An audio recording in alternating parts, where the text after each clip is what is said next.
저는 칠순을 앞둔 할머니입니다. 어느 날 눈을 떴는데 쇠창살과 시멘트 벽으로 둘러싸인 곳에 있었죠.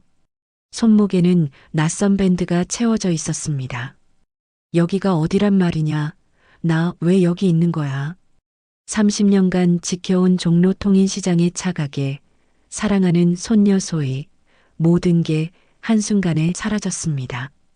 며느리 유진이 제안한 무료 웰니스 체험이 이런 지옥 같은 곳이었다니. 하지만 저는 포기하지 않았습니다. 평생 차 레시피를 숫자로 기록하던 습관이 이곳에서의 모든 증거를 수집하는 무기가 되었죠. 이건 그냥 차 레시피가 아니야, 증거야. 과연 저는 이곳에서 빠져나갈 수 있을까요? 그리고 제 재산을 노린 며느리의 계획을 막을 수 있을까요? 안녕하세요. 저는 정분옥이라고 합니다. 힘들었던 제 사연을 얘기하려고 합니다. 칠순을 앞둔 어느 봄날이었습니다. 저는 눈을 떴는데 뭔가 이상했어요. 이곳은 종로의 오래된 제 집도 아니고 손녀 소희가 뛰어다니던 익숙한 부엌도 아니었습니다. 사방이 차갑고 딱딱한 시멘트 벽이었죠. 어디지 이게? 손목을 보니 낯선 플라스틱 밴드가 채워져 있었습니다. 하얀색 밴드에는 제 이름과 숫자들이 적혀 있었어요. 마치 병원 입원 팔찌 같았는데 전혀 기억이 나지 않았습니다. 창문 밖을 보니 높은 산과 숲만 보였어요. 서울이 아니었습니다. 어디 깊은 산골 같았죠. 심장이 쿵쾅거리기 시작했습니다. 내가 왜 여기 있지 도대체? 문을 열려고 했는데 잠겨 있었어요. 손잡이를 아무리 돌려도 꿈쩍도 하지 않았습니다. 그제야 정신이 번쩍 들었죠. 이상한 곳에 갇혀 있다는 걸 깨달았습니다. 여기서 내보내주세요. 여기가 어디예요? 소리쳤지만 아무도 대답하지 않았어요. 복도에서 발걸음 소리만 들렸을 뿐이죠. 무서웠습니다. 정말 무서웠어요. 평생 이런 경험은 처음이었거든요.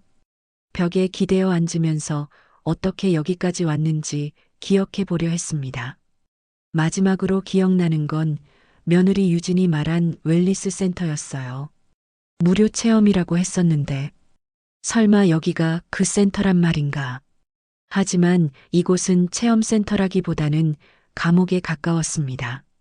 차가운 바닥, 잠긴 문, 창살까지 뭔가 심각하게 잘못된 상황이라는 걸 직감했어요.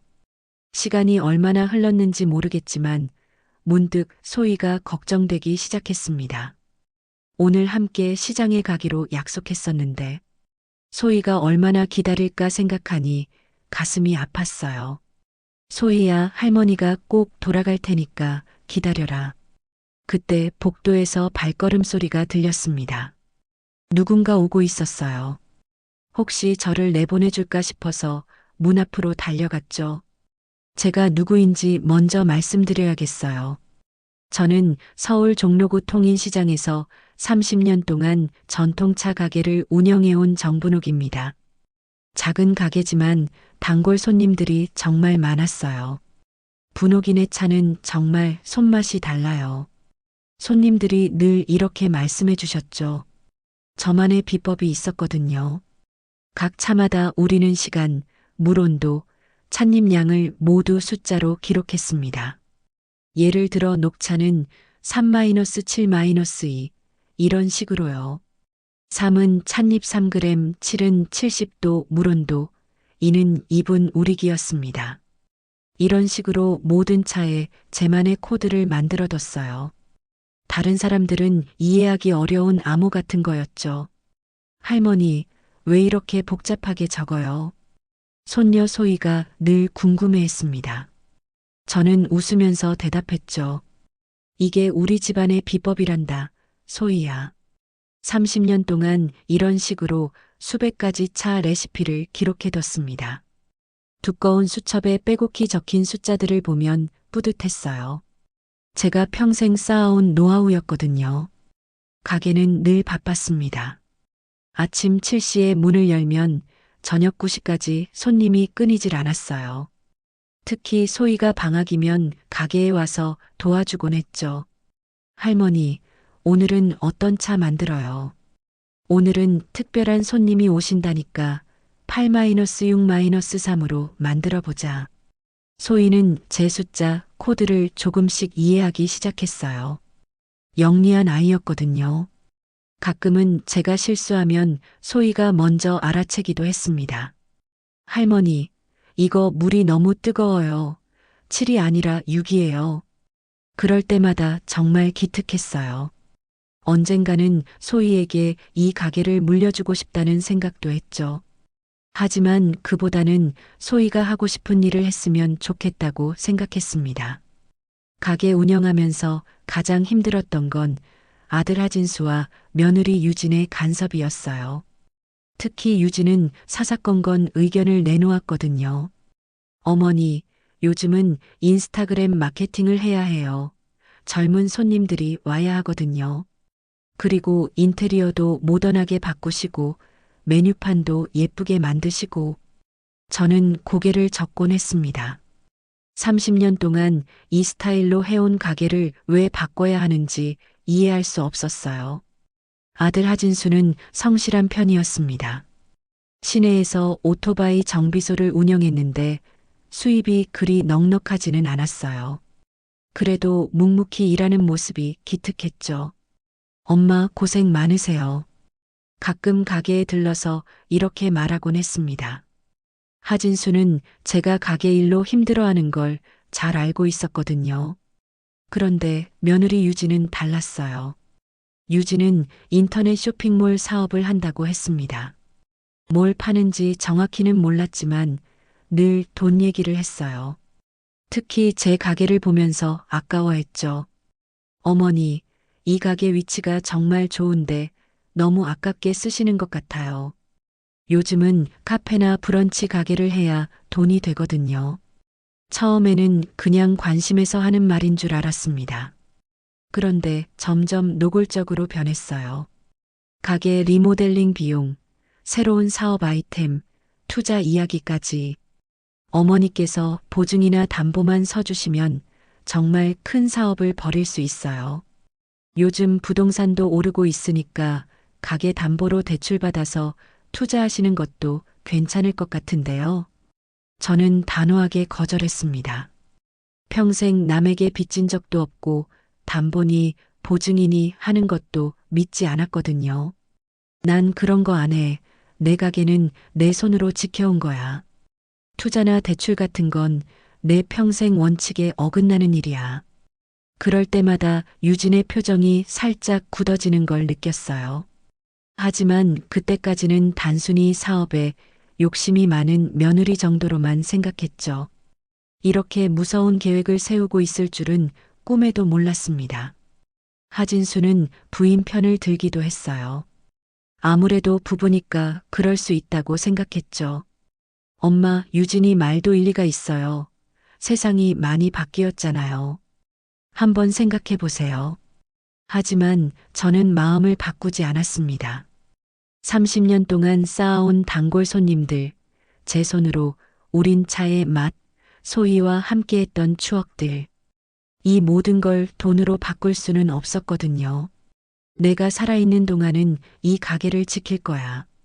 지금 생각해보니 그때부터 유진의 눈빛이 달라지기 시작했던 것 같아요. 뭔가 계산하는 듯한 차가운 눈빛으로 저를 바라보곤 했죠. 그날은 평범한 목요일이었습니다. 가게에서 늘 하던 대로 차를 우리고 손님들을 맞이하고 있었어요. 오후 3시쯤이었을 거예요. 휴대폰에서 문자 알림음이 울렸죠. 인감증명서 발급 안내 마이너스 본인 확인 필요. 처음 보는 번호였습니다. 뭔가 공공기관에서 보낸 것 같았는데 내용이 이상했어요. 제가 인감증명서를 발급 신청한 적이 없거든요. 이게 뭔가. 문자를 다시 읽어봤지만 이해가 안 됐습니다. 요즘 사기 문자가 많다는 얘기를 들었던 터라 그냥 지워버렸어요. 별로 중요하지 않다고 생각했거든요. 그런데 그날 저녁에 또 문자가 왔습니다. 이번에는 다른 번호에서였어요. 위임장 공증 절차 진행 중 마이너스 본인 서명 필요. 이상했습니다. 위임장이라니. 저는 누구에게도 뭘 위임한 적이 없었는데요. 혹시 실수로 잘못 온 문자인가 싶어서 번호를 확인해 봤어요. 제 번호가 맞았습니다. 누가 장난치나. 하지만 뭔가 찜찜했어요. 혹시 모르니까 하진수에게 전화를 걸어볼까 했지만 너무 늦은 시간이라 그만뒀죠. 다음날 얘기하면 되겠다고 생각했습니다. 그날 밤 잠자리에 들면서도 계속 신경이 쓰였어요. 인감증명서니 위임장인이 하는 건 보통 중요한 일에 쓰이는 거잖아요. 혹시 누군가 제 이름을 도용하는 건 아닐까 싶기도 했고요. 내일 하진수에게 물어봐야겠다. 하지만 다음 날이 되자 또 다른 일들이 생겨서 깜빡했습니다. 단골 손님이 많이 오는 날이었거든요. 하루 종일 바쁘게 일하느라 문자 생각은 까맣게 잊어버렸어요. 지금 생각해보니 그때가 제일 중요한 순간이었던 것 같습니다. 그 문자들이 이미 시작된 계획의 신호탄이었거든요. 만약 그때 더 주의 깊게 살펴봤다면 이런 일을 당하지 않았을지도 몰라요. 하지만 그때는 정말 몰랐습니다. 단순한 스팸 문자 정도로 생각했죠. 70년을 살면서 이런 무서운 일을 당할 거라고는 꿈에도 생각하지 못했거든요. 그 일이 일어난 건 문자를 받은 지 일주일 후였습니다. 며느리 유진이 갑자기 가게에 나타났어요. 평소보다 더 친절한 미소를 지으면서요. 어머니, 요즘 무릎이 많이 아프시죠? 맞는 말이었습니다. 오래 서서 일하다 보니 무릎이 아프긴 했거든요. 그런데 유진이 어떻게 알았는지 의아했어요. 제가 별로 내색을 안 했는데 말이죠.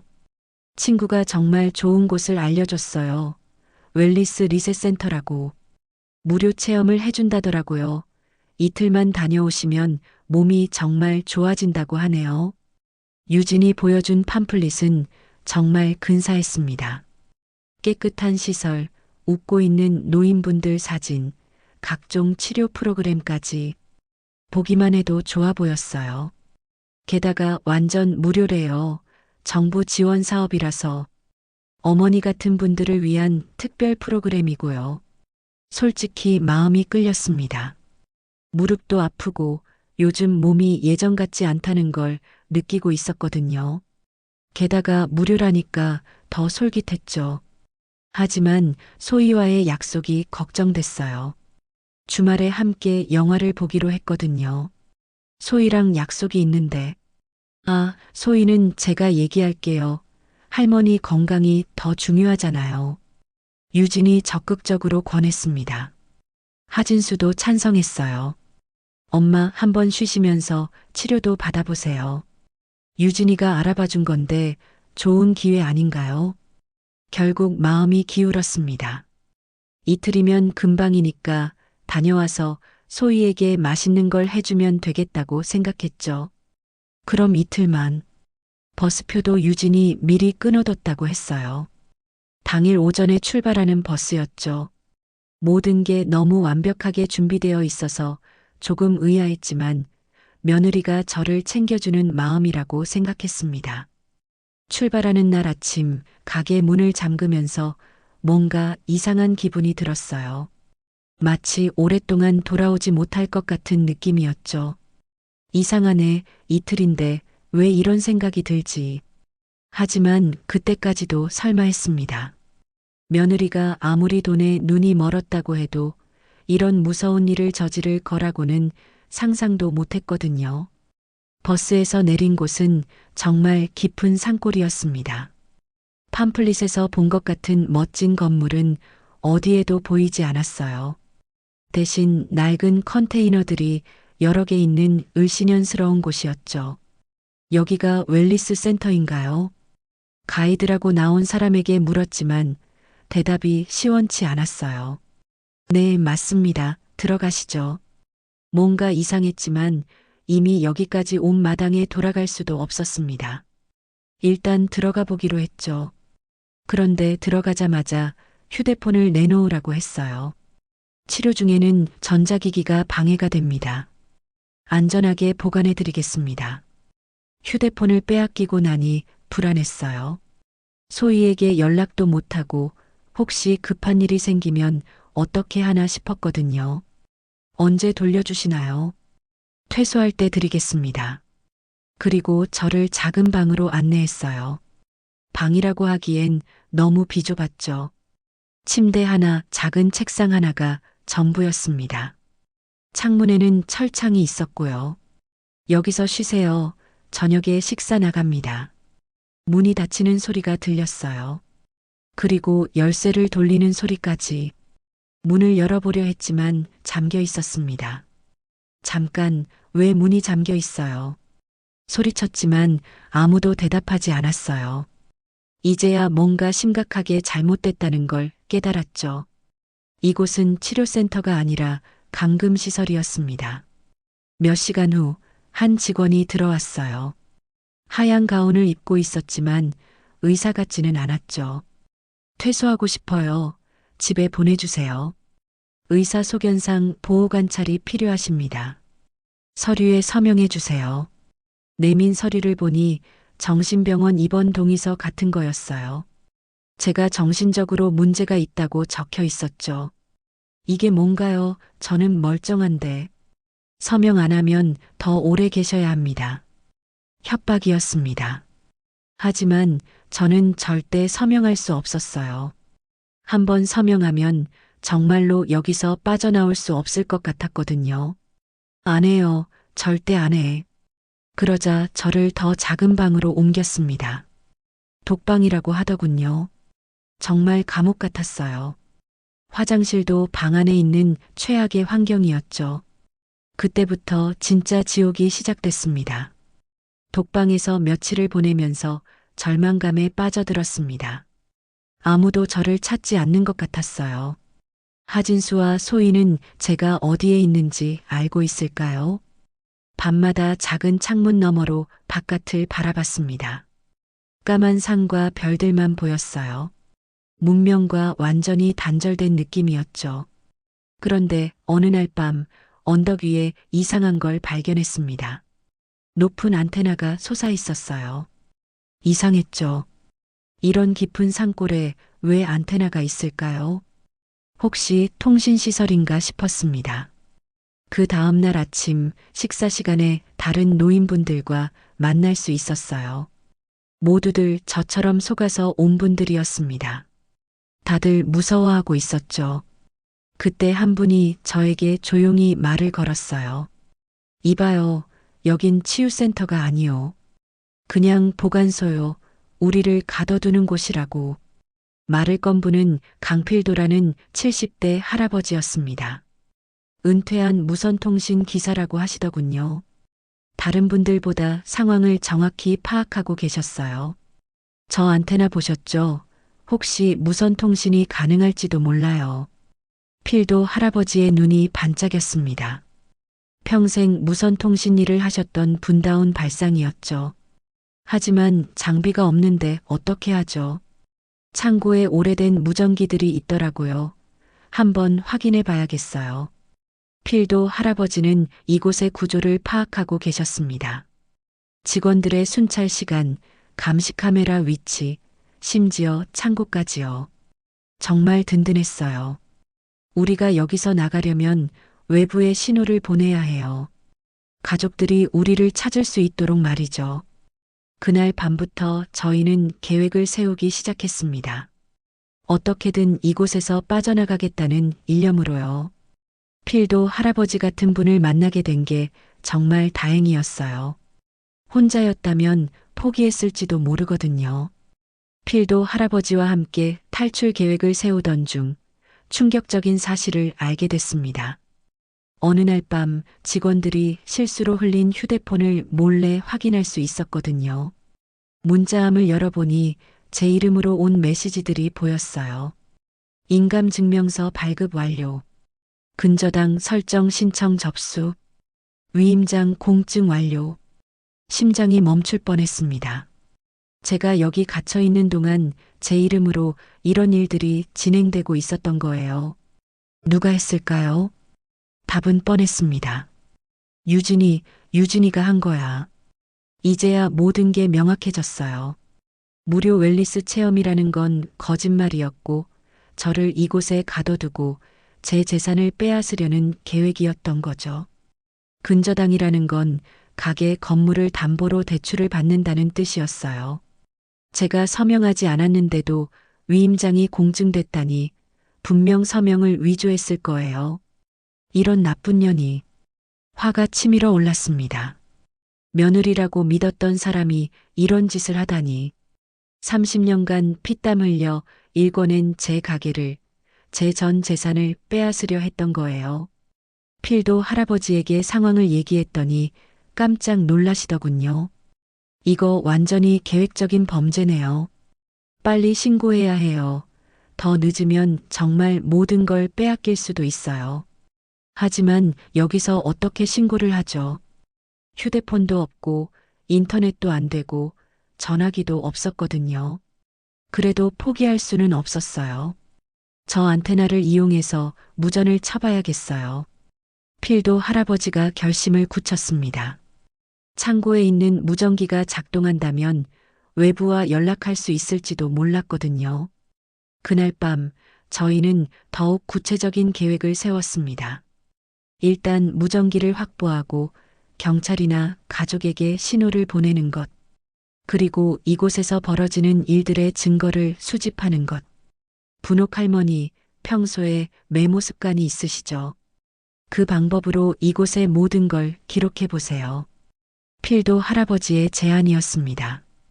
평생 차 레시피를 숫자로 기록해온 습관이 이런 곳에서 도움이 될 줄 누가 알았겠어요.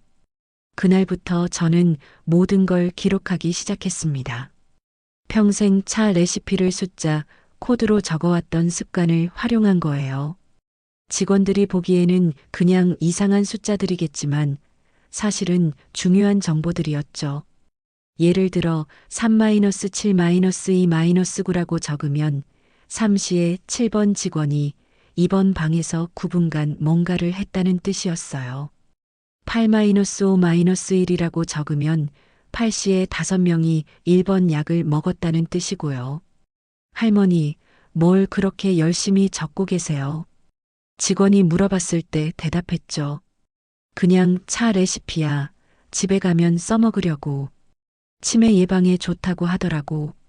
직원들은 별로 신경 쓰지 않았어요. 그냥 늙은이가 쓸데없는 걸 적고 있다고 생각했나 봐요.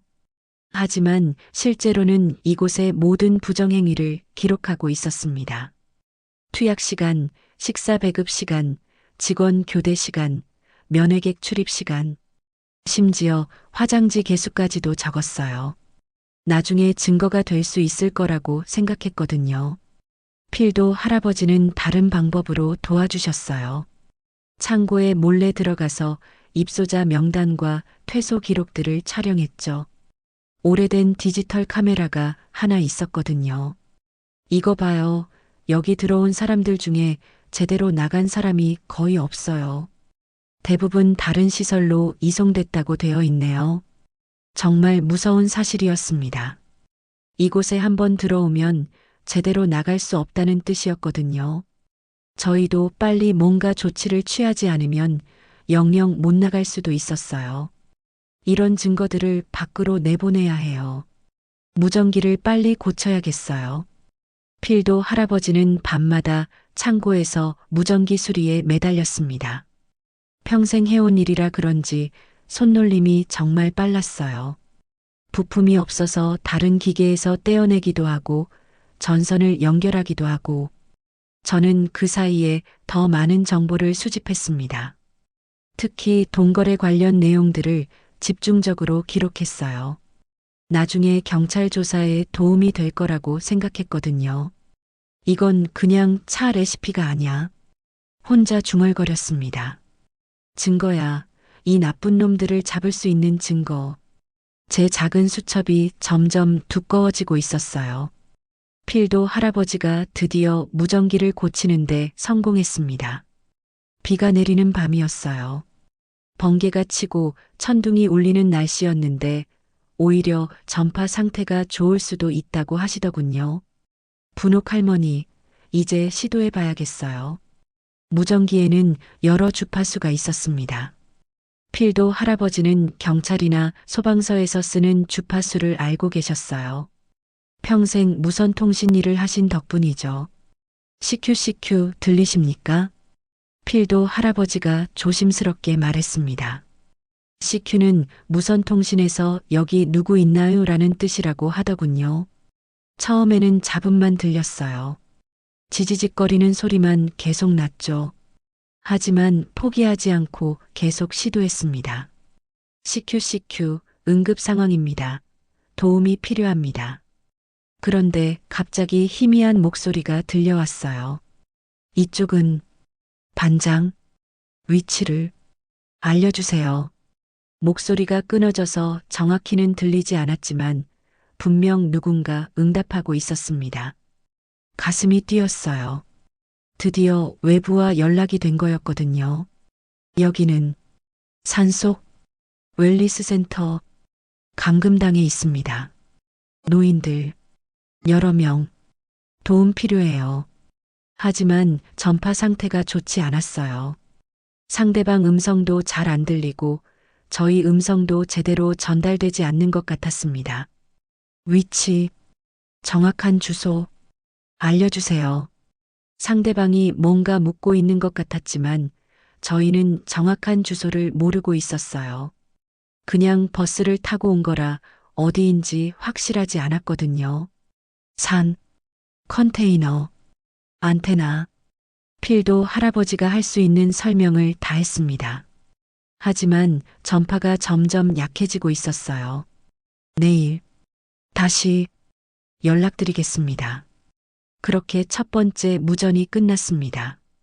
완벽하지는 않았지만 희망이 생겼어요. 누군가 저희 상황을 알게 됐다는 게 중요했거든요. 내일은 더 좋은 연락이 될 거예요. 필도 할아버지가 격려해 주셨습니다. 분명히 구조될 거예요. 처음으로 이곳에서 빠져나갈 수 있다는 희망을 갖게 됐습니다. 그 무렵 서울에서는 손녀 소희가 이상한 걸 눈치채고 있었습니다. 할머니가 웰리스 센터에 간 지 일주일이 넘었는데 연락이 전혀 없었거든요. 아빠, 할머니 언제 오세요? 하진수에게 물었지만 대답이 애매했어요. 치료받고 계시니까 조금 더 기다려야 할 것 같아. 엄마가 그러시는데 좀 더 있다가 오신대. 하지만 소희는 뭔가 이상하다고 생각했습니다. 할머니는 평소에 하루라도 연락 안 하고 넘어가는 법이 없었거든요. 더 이상한 건 할머니 가게였어요. 며느리 유진이 할머니가 쉬시는 동안 제가 관리하겠다며 가게 문을 잠가버렸거든요. 소희는 할머니 가게 앞을 지나가다가 뭔가 이상한 걸 발견했습니다. 할머니가 늘 적어두던 달력이 며칠째 비어 있었던 거예요. 할머니는 매일매일 그날 만든 차와 손님 수를 달력에 적는 습관이 있었습니다. 30년간 한 번도 빠뜨린 적이 없었던 일이죠. 할머니 차 맛이 달라요. 소희가 아빠에게 말했습니다. 달력에 기록해둔 것도 며칠째 비어 있고요. 할머니가 정말 센터에 계신 게 맞아요. 하진수도 점점 의심이 들기 시작했어요. 부인 유진에게 물어봤지만 대답이 시원치 않았거든요. 연락이 안 되는 게 정상인가요? 적어도 안부 전화 하나쯤은 와야 하는 거 아니에요. 유진은 짜증을 냈습니다. 치료받느라 바쁘시겠죠. 괜히 신경 쓰지 말아요. 하지만 소희의 의심은 더 커져갔어요. 할머니와 매일 통화하던 게 갑자기 뚝 끊겼다는 게 말이 안 됐거든요. 아빠, 할머니한테 전화해봐요. 핸드폰 번호 알잖아요. 하진수가 전화를 걸어봤지만 계속 꺼져 있다고 나왔습니다. 이상하네. 왜 폰이 꺼져 있지? 그때 소희가 달력을 다시 자세히 봤어요. 할머니의 마지막 기록은 웰리스 센터에 가기 전날까지였습니다. 그 이후로는 완전히 비어 있었죠. 이 작은 기록이 나중에 할머니의 부재를 증명하는 중요한 증거가 됐습니다. 서울에서 유진은 착착 계획을 진행하고 있었습니다. 근저당 설정도 마무리하고 위임장 공증도 끝냈죠. 이제 마지막 단계만 남았어요. 공인중개사 사무소에서 최종 계약을 체결하는 일이었습니다. 분옥의 가게 건물을 담보로 큰 돈을 빌리는 거였죠. 서류는 다 준비됐습니다. 중개사가 말했어요. 본인 확인만 하면 되는데 어머니는 언제 오시나요? 유진은 준비한 대답을 했습니다. 어머니가 지금 치료 중이라서 직접 못 오셔요. 위임장이 있으니까 괜찮죠. 위임장은 물론 위조된 것이었습니다. 분옥의 서명을 흉내내서 만든 가짜였죠. 그런데 바로 그때 하진수가 의심을 품기 시작했습니다. 소희가 가져온 달력을 보고 나서였어요. 유진아, 엄마가 언제부터 센터에 있다고 했지. 여기 달력 보니까 엄마가 이때부터 기록을 안 했네. 달력에는 분옥이 마지막으로 적은 날짜가 선명하게 나와 있었습니다. 웰리스 센터에 떠나기 전날까지만 기록이 있었죠. 그게 뭐 그럴 수도 있는 거 아니에요. 유진이 당황하며 대답했습니다. 치료받느라 바빠서 못 적으셨겠죠. 하지만 하진수는 30년간 어머니와 함께 살아왔습니다. 분옥이 얼마나 꼼꼼하게 기록을 남기는 사람인지 잘 알고 있었어요. 아니야, 엄마는 절대 이런 기록을 빼먹지 않아. 30년 동안 한 번도 안 빼먹었는데. 소희도 거들었습니다. 할머니는 아프거나 바빠도 꼭 적으셨어요. 이상해요. 정말 이상해. 하진수의 의심이 확신으로 바뀌는 순간이었습니다. 뭔가 잘못됐다는 걸 확실히 느꼈거든요. 유진아, 센터에 전화해봐. 엄마 안부라도 확인하자. 유진은 더 이상 버틸 수 없었습니다. 계획이 틀어지고 있었거든요. 지금 전화 안 돼요. 나중에 해봐요. 하지만 하진수는 포기하지 않았습니다. 뭔가 단단히 잘못됐다는 걸 직감했거든요. 같은 시각 무전을 받은 경찰서에서는 비상이 걸렸습니다. 광역수사대 이반장이 직접 나섰어요. 산속에서 무전 신호가 왔습니다. 노인들이 감금당해 있다고 하는데요. 처음에는 장난 전화인 줄 알았습니다. 하지만 무전기의 주파수 분석 결과 정말 깊은 산골에서 발신된 게 확실했어요. 좌표를 확인해봐. 그 지역에 신고 접수된 실종 신고가 있는지도 체크하고 조사 결과 최근 며칠 사이에 노인 실종 신고가 여러 건 들어와 있었습니다. 모두 웰리스 센터 체험이라는 같은 이유였죠. 이거 조직적인 범죄 같은데요. 즉시 현장으로 출동해야겠습니다. 한편 서울 공증사무소에도 경찰 협조 요청이 들어갔습니다. 위조 서류에 대한 수사였어요. 최근 노인 명의 위임장이나 인감증명서 발급 건이 있나요? 특히 본인이 직접 오지 않은 경우 말이죠. 공증사무소 직원이 확인해 보니 정분옥이라는 이름으로 된 서류가 있었습니다. 이분 본인이 오신 건 아니고 대리인이 왔어요. 며느리라고 하시더라고요. 서류도 미리 다 준비해 오셔서 경찰은 즉시 유진을 소환하기로 했습니다. 하지만 유진은 이미 눈치를 채고 도망친 뒤였어요. 용의자가 도주했습니다. 즉시 추적에 들어가겠습니다. 시간은 분초를 다투고 있었습니다. 저희가 산속에 갇혀 있는 동안 모든 게 동시에 벌어지고 있었던 거예요. 이 반장은 구조팀을 꾸려서 출발했습니다. 좌표는 대략 확인됐으니까 헬기도 대기시켜놔. 생존자 구조가 우선이야. 무전기로 마지막 교신을 한 게 하루 전이었습니다. 그 사이 저희에게 무슨 일이 일어났는지 알 수 없었어요. 빨리 가야 해. 이 반장이 중얼거렸습니다. 늦으면 큰일 날지도 몰라. 저희는 경찰이 오고 있다는 사실도 모른 채 여전히 산속 컨테이너에 갇혀 있었습니다. 하지만 희망의 끈을 놓지 않고 있었어요. 새벽 5시경이었습니다. 갑자기 헬기 소리가 들려왔어요. 그동안 이런 소리는 한 번도 들은 적이 없었는데 뭔가 달랐죠. 저게 뭔가요? 필도 할아버지와 함께 작은 창문으로 내다봤습니다. 하늘에서 헬기가 빙빙 돌고 있었어요. 구조헬기 같은데요. 필도 할아버지가 흥분해서 말했습니다. 우리 무전이 통했나 봐요. 그런데 갑자기 시설 안이 바빠지기 시작했어요. 직원들이 뛰어다니고 뭔가를 치우고 있었죠. 이거 큰일 났다. 운영자 한대룡이 실장 백소라에게 소리쳤습니다. 경찰이 오고 있어. 빨리 증거 다 없애. 하지만 이미 늦었어요. 경찰 차량들이 줄지어 올라오고 있었거든요. 이 반장이 직접 지휘하는 대규모 급습이었습니다. 경찰이다. 다들 손들어. 확성기 소리가 산골을 울렸어요. 저는 가슴이 터질 듯 뛰었습니다. 드디어 구조됐구나 하는 생각에 눈물이 났어요. 할머니들, 괜찮으세요? 젊은 경찰관이 저희 방 문을 열어줬습니다. 이제 안전해요. 정말 감격스러웠어요. 얼마나 기다렸던 순간인지 몰라요.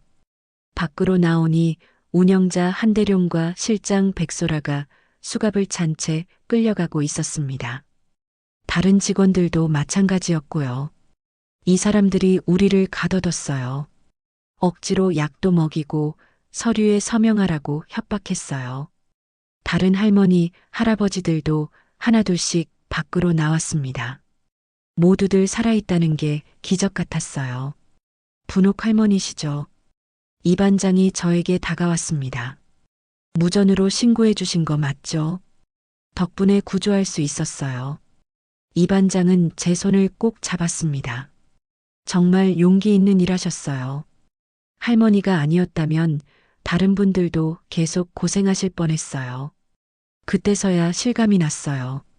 정말 살았구나. 이 지옥 같은 곳에서 빠져나왔구나. 소희는 잘 있나요? 제일 먼저 손녀 걱정이 됐어요. 가족들 연락드리겠습니다. 모두 걱정하고 계셨어요. 드디어 자유의 몸이 됐습니다. 며칠 후 검찰 조사가 시작됐습니다. 저는 중요한 증인이었어요. 그동안 기록해둔 수첩이 결정적인 증거가 됐거든요. 이게 뭐죠, 할머니? 검사가 제 수첩을 보며 물었습니다. 가득한 숫자들이 암호처럼 보였을 거예요. 차 레시피 적는 방식으로 기록한 거예요. 이 사람들이 뭘 했는지 다 적어뒀거든요. 저는 숫자, 코드를 하나하나 설명했습니다. 3-7-2-9는 3시에 7번 직원이 2번 방에서 9분간 무언가를 했다는 뜻이라고. 8-5-1은 8시에 5명이 1번 약을 억지로 먹었다는 뜻이라고. 정말 정확한 기록이네요. 검사가 감탄했습니다. 이런 세세한 기록이 있으면 수사에 큰 도움이 돼요. 필도 할아버지가 찍어둔 사진들도 중요한 증거가 됐어요. 입소자 명단, 가짜 치료 기록, 동거래 내역까지 모든 게 명확하게 드러났죠. 한편 서울에서는 손녀 소희가 가져온 달력이 결정적 역할을 했습니다. 할머니는 30년간 하루도 빠뜨리지 않고 기록하셨어요. 소희가 증언했습니다. 이 기간에는 절대 가게 문을 열 수 없었어요.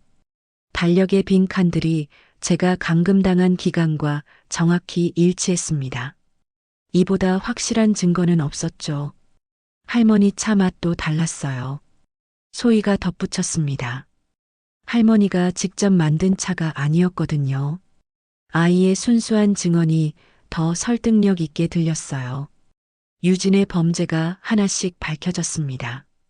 사문서 위조, 감금, 사기 미수, 노인학대까지. 정말 악질적인 범죄였어요.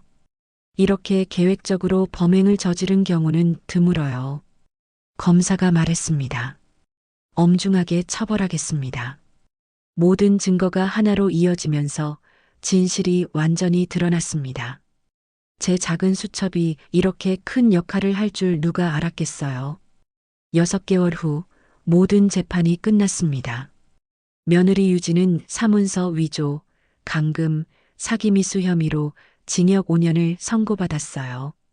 웰리스 센터 운영자들도 마찬가지로 무거운 처벌을 받았죠. 저는 다시 종로통인시장에서 차 가게를 열었습니다. 6개월 만에 돌아온 가게는 그대로였어요. 단골 손님들이 얼마나 반가워했는지 몰라요. 분옥이네 할머니, 어디 갔다 오셨어요? 정말 걱정했어요. 차 맛이 그리웠다니까요. 손님들의 따뜻한 말에 또 눈물이 났습니다. 역시 이곳이 제 집이었어요. 그날 오후 소희가 가게에 왔습니다. 할머니, 오늘은 어떤 차 만들어요? 오늘의 차는 말이다. 저는 웃으면서 대답했어요. 정이란다. 특별한 레시피는 없었어요. 그냥 평범한 녹차였죠. 하지만 그 맛은 정말 특별했습니다. 할머니, 그게 제일 맛있어요. 소희가 웃으며 말했습니다. 정의 맛이요. 그때 문득 필도 할아버지 생각이 났어요. 함께 그 지옥에서 버텨낸 분이죠. 지금은 가족들과 잘 지내고 계신다는 소식을 들었습니다. 할머니, 무서웠죠? 소희가 조심스럽게 물었어요. 그래, 무서웠어. 솔직하게 대답했습니다. 하지만 포기하지 않았거든. 소희를 다시 만나야 했으니까. 나이가 든다는 건 짐이 아니라 지혜라는 걸 깨달았습니다. 70년을 살면서 쌓인 경험과 지혜가 위기의 순간에 저를 구해줬거든요. 평생 해온 차 레시피 기록 습관이 범죄를 밝혀내는 증거가 됐고 30년간 쌓인 신뢰가 소희의 직감을 깨워줬죠. 억울함 앞에서 포기하지 않는 것. 손녀에게 말해줬습니다. 그게 할머니가 배운 가장 중요한 거야. 지금도 저는 매일 차를 우리고 숫자로 레시피를 기록합니다.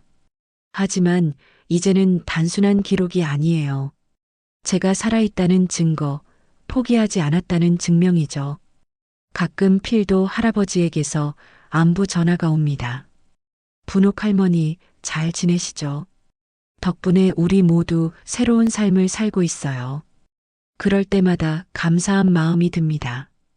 혼자였다면 절대 해낼 수 없었을 거거든요. 오늘도 가게 문을 열며 생각합니다. 세상에는 저 같은 일을 당하는 노인분들이 더 있을 수도 있다고. 그런 분들에게 희망을 주고 싶어요. 나이가 들어도 포기하지 말라고. 끝까지 싸우라고. 정의는 반드시 이긴다고. 그게 70년을 살아온 정분옥의 마지막 당부입니다. 오늘 이야기가 마음에 드셨다면 구독과 좋아요, 알림 설정 잊지 마세요. 여러분의 따뜻한 댓글은 저에게 정말 큰 힘이 됩니다. 감사합니다.